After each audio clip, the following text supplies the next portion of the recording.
To be or not to be? That is the question. That's really a question of, should I live or should I die?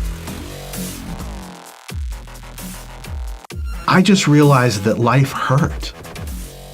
And the more that life hurt, the more I thought, there is something that can stop this pain, and that is death.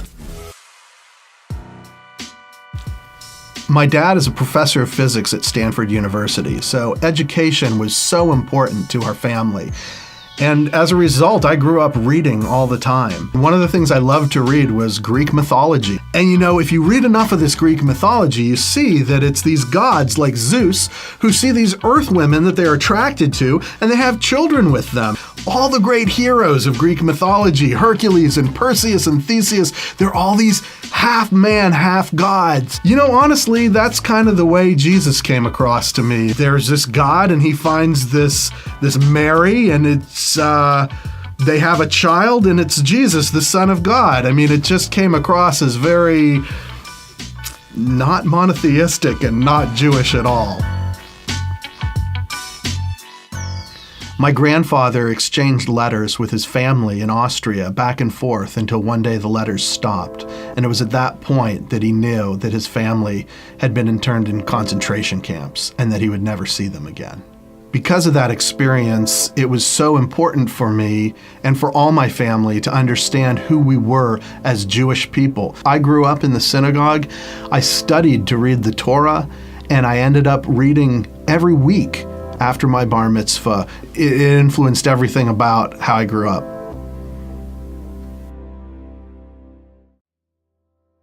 My bubby, my grandmother, she was an amazing, loving woman, and you just knew her love when you were around her, and everybody loved her too.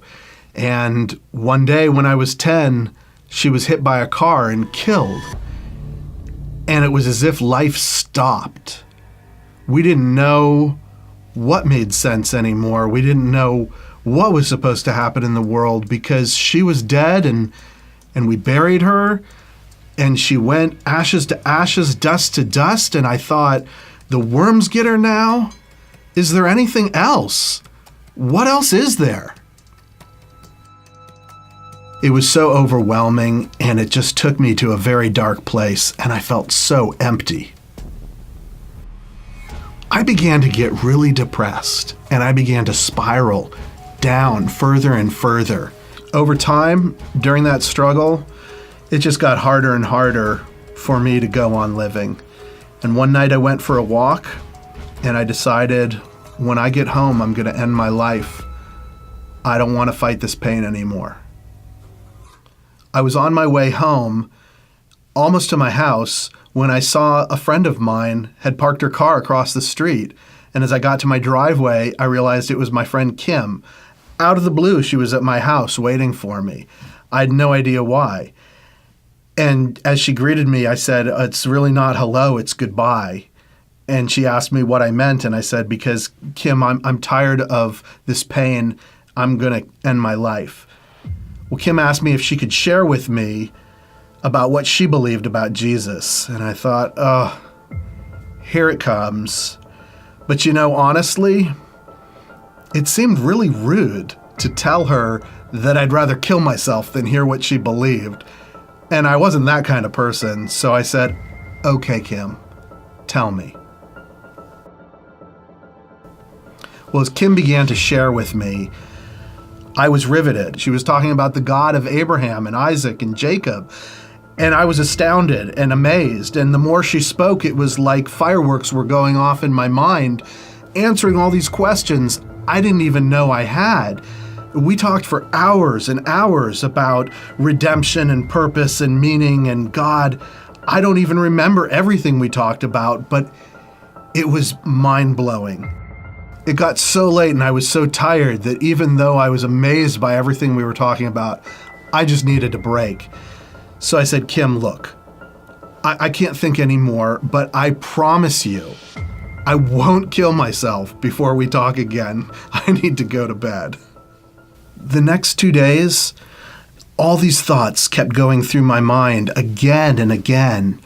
Is this about Jesus true? Is it not true? Is this worth living for? Is the pain too great? Should I die? And all of a sudden, I'm caught off guard. It's like this smoke is pouring in underneath my door. It was like a cloud. It was obscure. I couldn't see, but it was coming and closing in on me. And it was like an aura around me that was shrinking. And it was getting smaller and smaller. And I realized that it was simply evil. And I called out in that moment to Jesus, "Save me." And suddenly the cloud receded and it just backed away as the same way it came, funneled out, went under the door and was gone. And all that I was left with was peace and the light in the room. Everything in my life changed from that point forward. Shortly after that, I borrowed Kim's Bible because I'd never seen a New Testament before. I guess I thought it was going to be something weird like out of the Greek mythology that I'd been reading, but actually it seemed just like the Bible I knew. It was Yeshoua. He was talking to all the people right there in Israel, his Jewish brothers and sisters, and he was teaching them from the Torah. And I didn't want to kill myself anymore because I had an answer to the pain.